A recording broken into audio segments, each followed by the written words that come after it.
Alexandre, on est aux Champignons du Versant à Valmorin. Exact. Tu as fait un cours pour devenir agronome et tu as choisi de devenir myciculteur.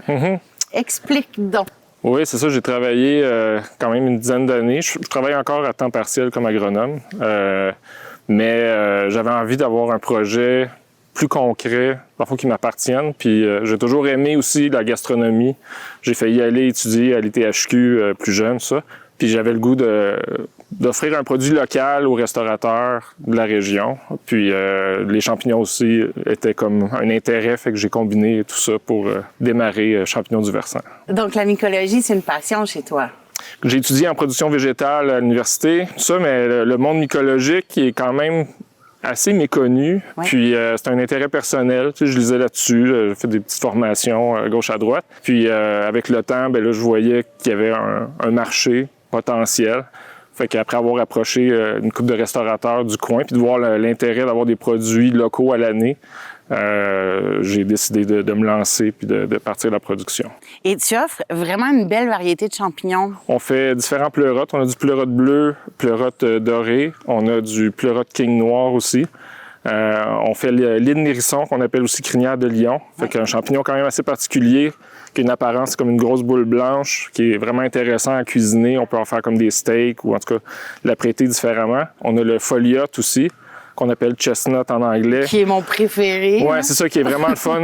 Tu sais, qui a une belle petite apparence cute, puis aussi un petit goût noisette une fois grillé. Fait que je trouve comme en garniture, tout ça, tu sais, c'est un champignon qui est vraiment intéressant. Et qui a un certain croustillant quand on le fait poêler au beurre. C'est ça, exactement. Tu sais, il garde une belle texture. Fait que ça, les chefs l'apprécient beaucoup. On fait aussi le shiitake, qui est comme un classique, mais tu sais, qui a un goût tellement riche que, tu sais, c'est ça, tu sais, les chefs aussi l'apprécient bien. Ouais. Qu'est-ce qui t'a amené à choisir ces variétés-là?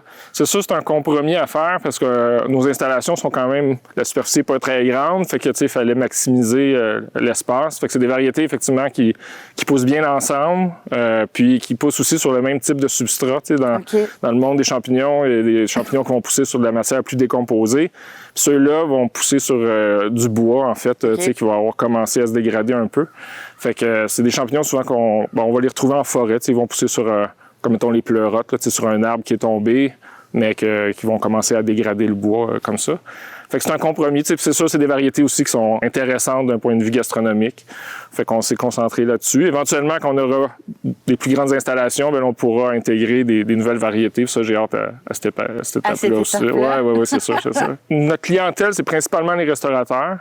On est vraiment local, ça va être de Saint-Sauveur jusqu'à Tremblant. On a commencé à faire des marchés dès le début, mais c'est saisonnier, c'est seulement l'été, tout ça. Puis les gens cherchaient nos produits pour le reste de l'année. Fait que là, on a commencé à faire des barquettes depuis 2 ans qu'on vend dans différents points de vente, dans des petites épiceries, des boucheries de la région. Fait que ça, sur notre site Internet, il y a comme la liste des points de vente qui sont là. Ouais, c'est ça, à jour. Puis sinon, ben, c'est ça, c'est le marché public à Saint-Jovite qu'on est là à chaque été, les samedis. Ça, c'est le fun parce que ça fait un beau contact direct avec la clientèle. C'est vraiment gratifiant. Puis nous, on produit, c'est ça, toute l'année. Puis c'est souvent cueilli des fois même le matin. La fraîcheur est là, fait que ça, c'est vraiment apprécié parce que c'est un point quand même critique. C'est un champignon, ça se conserve pas très bien. C'est pas comme un navet ou une carotte que tu peux mettre ça dans le caveau. Fait que après ça, c'est les chefs qui prennent ça puis qui amplifient nos produits. C'est toujours ça, c'est tellement le fun d'aller les visiter justement puis de goûter à nos produits dans les restos. C'est dit amplifier, mais moi j'ai envie de te dire bonifier ton produit en fait. Oui, c'est ça. Et pour terminer, Alexandre, notre chef qui va transformer les produits, qu'est-ce qu'on lui offre? Bien là, je vais préparer une boîte, un assortiment. En fait, on va avoir du pleurote bleu, pleurote doré, le foliote, puis l'île nérisson, la crinière de lion, puis du shiitake aussi. Fait que là, j'ai mis un peu toutes les récoltes que j'avais ce matin. Fait qu'après ça va être la créativité du chef qui va pouvoir jouer avec ça. Merci beaucoup, Alexandre. Ça fait plaisir. Merci.